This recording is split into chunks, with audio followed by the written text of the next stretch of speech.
जब speaker seat से खड़ा हो जाता है तो मैं माननीय सदस्यों को अवगत कराना चाहता हूं, वो बैठ जाया करें।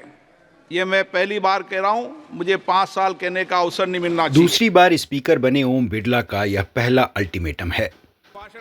बेशक अकाली दल को चुनाव में इस बार ज्यादा कामयाबी न मिली हो, सिर्फ इकलौती सांसद हरसिमरत कौर बादल ने इस पार्टी की अहमियत बचाए रखी हो, लेकिन जिस तरह पहले ही दिन दूसरी बार स्पीकर बने ओम बिरला ने हेडमास्टर वाले अंदाज में उन्हें शुरू से ही रोकने की कोशिश की, उसे देखकर ये साफ है कि मोदी सरकार के तीसरे कार्यकाल में संसद वैसे ही चलेगी जैसे दूसरे कार्यकाल में चलती थी।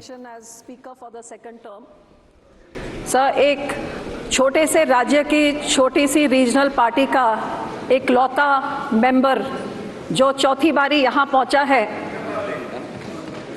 मैं इस सदन में खड़े होकर मैं इस चीज़ का फिक्र करती हूँ कि जहाँ इस हाउस में मैंने पिछले इलेक्शन में देखा कि कई ऐसी पार्टियां जो राज्य में एक दूसरे के साथ बड़ी डिफरेंसेस रखती हैं, लड़ती हैं, लेकिन इधर पहुंचने के लिए समझौते कर बैठी हैं। भाषण बाद में देना आप। और सर कई ऐसे लोग जो काफी समय से एक साइड से अब वो कुर्सी की खाते। मैं आपसे यही उम्मीद करती हूँ सर कि आप हमारे छोटी पार्टियों की तरफ, छोटे कम्युनिटीज की तरफ, माइनॉरिटी की तरफ भी आप वो ही निगाह के साथ जैसे आप बड़ी पार्टियों को देंगे, हमारे आरक्षण भी आप करेंगे, हमें भी आप मौका देंगे, और जितना पहले करते थे उससे थोड़ा ज्यादा करके प्रिंसिपल्स ऑफ डेमोक्रेसी को आप जिंदा रखेंगे कि छोटी पार्टी चाहे होए, अकेला मेंबर चाहे होए, लेकिन लड़ाई उतनी ही तगड़ी होती है जितनी बड़ी पार्टियां लड़के, शायद उससे ज्यादा होती है। तो लड़के जब इधर पहले मौका नहीं दिया आपको।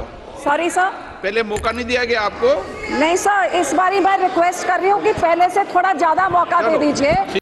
ओम बिरला को विपक्ष के हर नेता ने भले ही संसदीय मर्यादा को बरकरार रखने, विपक्ष को बोलने का मौका देने और पक्षपात न करने की नसीहत दी हो, उसका कितना असर होने वाला है ये पहले ही दिन साफ नजर आ गया। और अब आपको सुनाते हैं पिछले साल यानी 9 अगस्त को मणिपुर के सवाल पर सरकार के खिलाफ लाए गए अविश्वास प्रस्ताव के दौरान तमाम विपक्षी दलों के साथ हरसिमरत कौर ने भी कितना असरदार भाषण दिया था। अटल बिहारी वाजपेयी जी ने on the 50th anniversary of India's independence इस पार्लियामेंट में कहा था, इट इज अभिशाप to take birth as a girl in this country. Sir, कितनी दुख की बात है कि आज अमृत काल चल रहा है, 75वां साल हो गया और आज भी हम वही अट्रॉसिटीज को डिस्कस कर रहे हैं जो उस टाइम डिस्कस कर रहे हैं।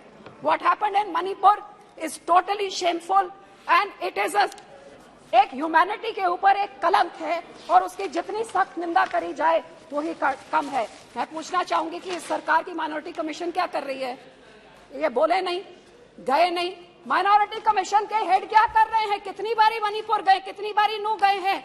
हमारे पंजाब के तो हमारे धार्मिक मसलों में इंटरफेयर करने का पूरा टाइम है, इधर जाने के लिए टाइम क्यों नहीं है?